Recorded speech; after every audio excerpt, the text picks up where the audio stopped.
বিজ্ঞাপন এই প্রজ্ঞাপনকে লাঠি দিয়ে সরিয়ে দেওয়া হবে। এই বিজ্ঞাপন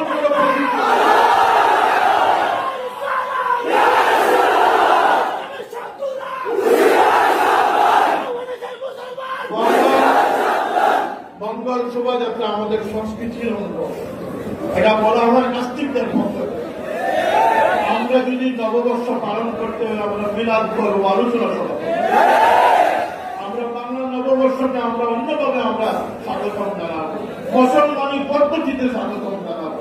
বাড়া করে আমরা হিন্দু আনি পদ্ধতিতে আমরা দেশে নববর্ষকে আমরা স্বাগত জানানোর জন্য প্রস্তুত।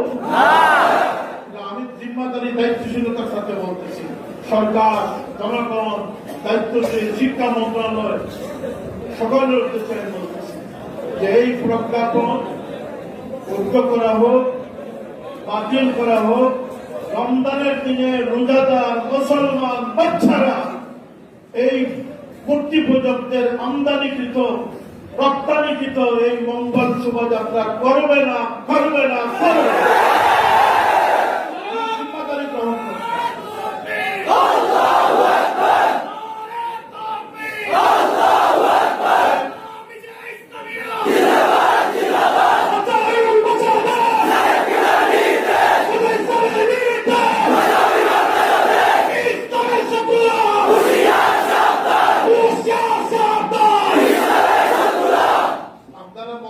চালান শিক্ষামন্ত্রী, শিক্ষা সচিব, আমি জানি না কে কোথায় বসেন। আপনারা অনুদানের জন্য প্রজ্ঞাপন দিবেন। আপনারা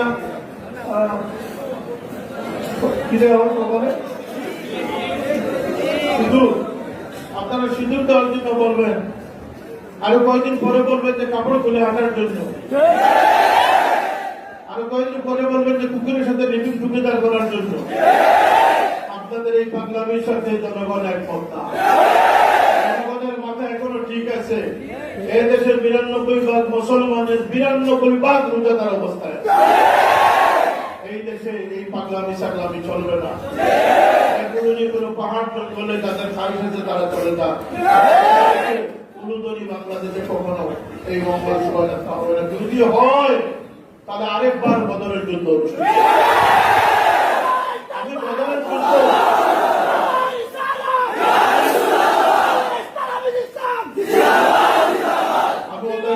কথা বলি না। শোনো, আমি লম্বা চূড়া অত্যাচার বিশ্বাসী না। আমি দায়িত্বশীলতার সাথে বলতেছি, যদি মঙ্গল শোভাযাত্রার মতো কুফরি বিষয় বাংলাদেশের ৯২% মুসলমানের উপরে চাপিয়ে দেওয়ার চেষ্টা করা হয়, আমি বদলের যুদ্ধের নেতৃত্ব লাভ করব। পারলে আমাকে রুখে দাঁড়িয়ে, পারলে আমাকে রুখে দাঁড়িয়ে।